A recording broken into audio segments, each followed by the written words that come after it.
আল্লাহ নবী বলেন ঘুমাবার সময় কোন মানুষ যদি ঘুমাবার সময় ডান কাতে ঘুমায়া শুইয়া, রাসূল যা বলেছেন আমি তা বলবো, সে ডান কাতে শুইয়া যদি এই বাক্যটা 3 বার পড়ে, আমি আব্দুল্লাহ ইবনে আব্বাস, আমি আব্দুল্লাহ কথা দিলাম সে জীবনে কখনো কোনোদিন খাদেমের মুহতাজ হবে না, সে প্যারালাইসিসে বিছানায় পড়ে যাবে না, সে জীবনে অ্যাক্সিডেন্টে পা ভেঙে শুয়ে থাকবে না, যে তাকে আর উঠানোর মতো মানুষ লাগে এমনটি হবে না। আল্লাহর নবী বলেন, বুখারী ও মুসলিম, কোন মানুষ যদি এই দোয়াটা ঘুমাবার সময় পড়ে, তার ঋণ যদি পাহাড় বরাবর হয়, তার ঋণ যদি জমিন থেকে আসমান হয়, আল্লাহ তাআলা পরিশোধের জিম্মাদার। আরেক হাদিসে বুখারী ও মুসলিম আল্লাহর নবী বলেন, কোন মানুষ যদি ঘুমাবার সময় কালেমাগুলো পড়ে, সে ওই রাতে মরবে না, যদি মরে তাহলে মাতা আলাল ফিতরা, ইসলামের উপরেই মরবে।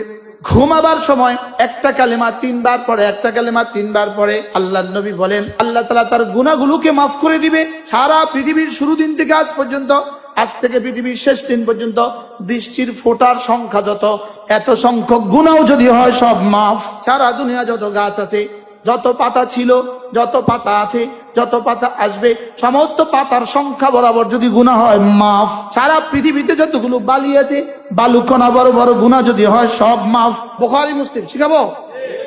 আল্লাহ নবী বলেন কোন মানুষ যদি ঘুম থেকে উঠার পরে এই শব্দগুলো বলে, এই শব্দগুলো বলে যদি যেই দোয়া করে এই দোয়া কবুল। ঘুম থেকে উঠাই শব্দগুলো বললে কি আল্লাহ এমপি বানাই দাও। রাসূল বলছেন যেই দোয়া করে এই দোয়া কবুল।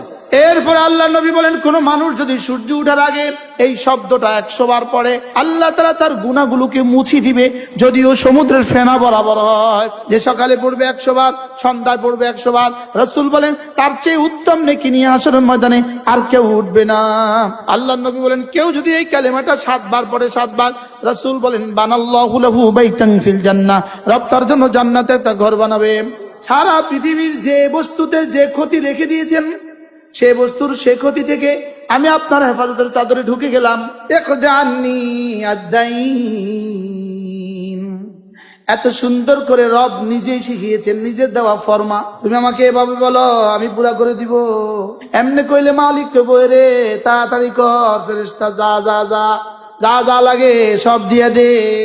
जिकिर जाकर के मजकूर बनाए, जिकिर जाकर के महबूब बनाए, जिकिर जाकर के धनी बनाए, जिकिर जाकर के बादशाह बनाए। जिकिर एमन बादशाही সন্ধান দেয় যে বাদশাহী জীবনে কখনো ছুটবে না।